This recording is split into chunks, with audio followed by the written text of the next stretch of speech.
Hello everybody, my name is Narwhal Cat, and today I'm going to be doing a Dota tutorial. So I just recently got back from DreamHack Atlanta 2017, and I got very salty that people couldn't play the game well. It wasn't necessarily the people from DreamHack themselves, but I decided that I'm gonna make a Dota tutorial for those who can't really play Dota well. That's kind of just a joke, but I thought if I had to make a Dota tutorial for how to for people to get good, then I have to start with people actually knowing how to play the game. So I just create a lobby. I'm just gonna skip this. So the first thing I wanted to talk about was the map. So Let's get to it, shall we? the map is separated into two sides. There's Dire, which is like the, I guess, evilish sort of side. They have like all their towers are like dark and their area is dark and stuff. And then there's the Radiant, which is like the good guys. They have a bunch of nature stuff. All their stuff is green and stuff. Those are like the two colors.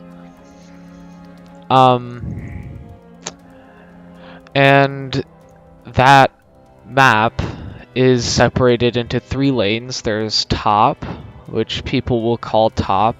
There's the middle lane, which people will call mid. And then there's the bottom lane, which people will call bot.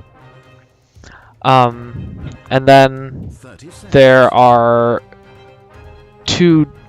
four jungles.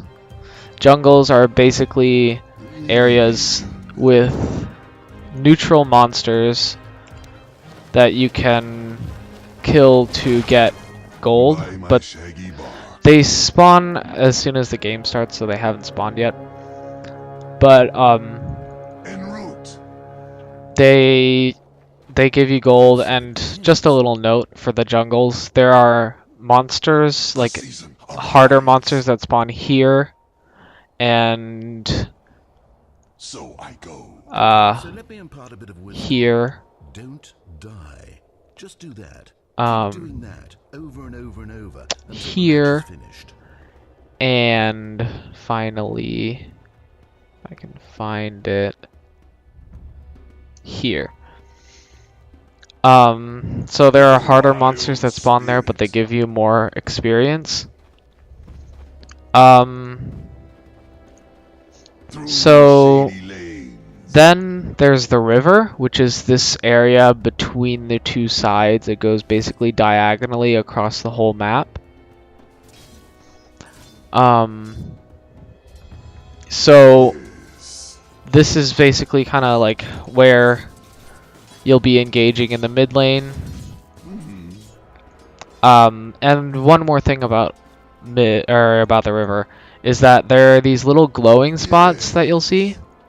These are where things called runes spawn. Runes are basically just like power-ups that give your character a temporary boost, like double damage or increased speed, like movement speed,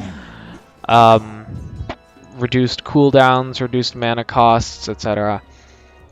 And they're placed on basically like there are two. There's one here, and there's one here. And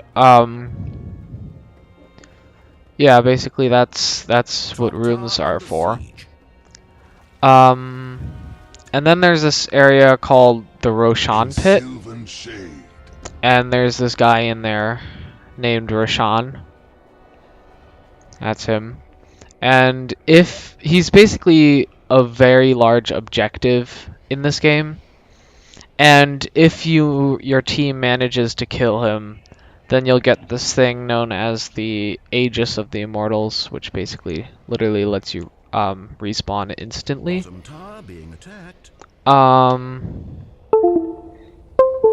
So now I'll move on to the objectives of the game. So the objective is to destroy the opposing team's ancient, which is this, their base. For if you're on the Radiant team, you're going to be wanting to destroy this thing. And if you're on the Dire, you're going to want to be destroying this thing. Through shady lanes. And to do that, you need to destroy the towers. There are 3 towers in each lane. Each one gets progressively more damaging and difficult as you get to the game. It's not super noticeable because of the next reason that I'm going to talk about is leveling up. So as you just saw there, by killing these creeps, and you can also do it by killing enemy heroes, your character is going to level up.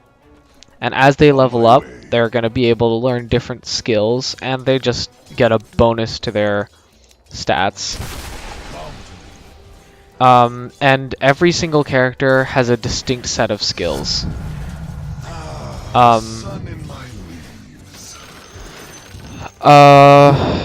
So basically, to level up, you need to kill the minions, and you get more experience if you get the killing blow on a minion like that, and you'll see a little burst of gold. You'll hear a sound effect. I'll explain how to do that better in a later video.